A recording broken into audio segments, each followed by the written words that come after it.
Okay, who are you and where can we find you on the web? My name is Mark Briggs. I'm an author. I wrote Journalism 2.0 and Journalism Next. You can find me at journalism20.com or Twitter. I'm Mark Briggs.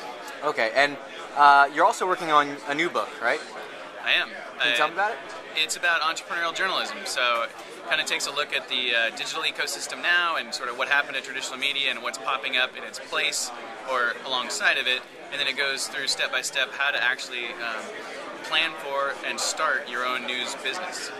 Okay, so that's what I want to ask about is it seems like, there's no one route, but there are certainly maybe best practices or things that can continue. Can you talk to me a little bit about that? How are we coming up with these, and how are they evolving, or how are they informing us?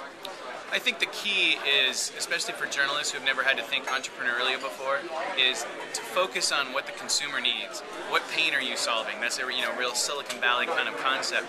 And you see a lot of journalism startups that are really about trying to recreate the old jobs that journalists had. That's great if it would work, but that's not the fantasy world we live in. We live in a world where businesses happen because consumers want something. And so you need to focus on what consumers want, what kind of solution can I bring that will solve this pain, either from a business standpoint, maybe it's a software play, or it's a content play. And if it's a content play, how is that content going to be different than what's already available? And more importantly, how are you going to monetize that? Is there going to be advertising to be sold around it, or are you going to have to do a nonprofit or kind of a donation model? Or maybe there's a mixture in all of that. I mean, we are seeing a lot of hybrid business models pop up, but it has to start with a real focus of what the business is about.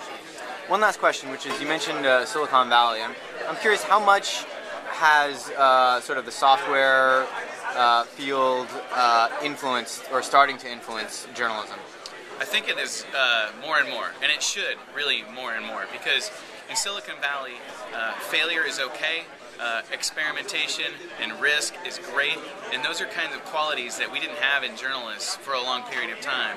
And that's what it takes to be successful. You have to really throw a lot of spaghetti against the wall to see what sticks. And as we're doing that now, we're seeing what's going to be sort of the next version of media and journalism and news. Cool. Mark Briggs, thank you very much. My pleasure.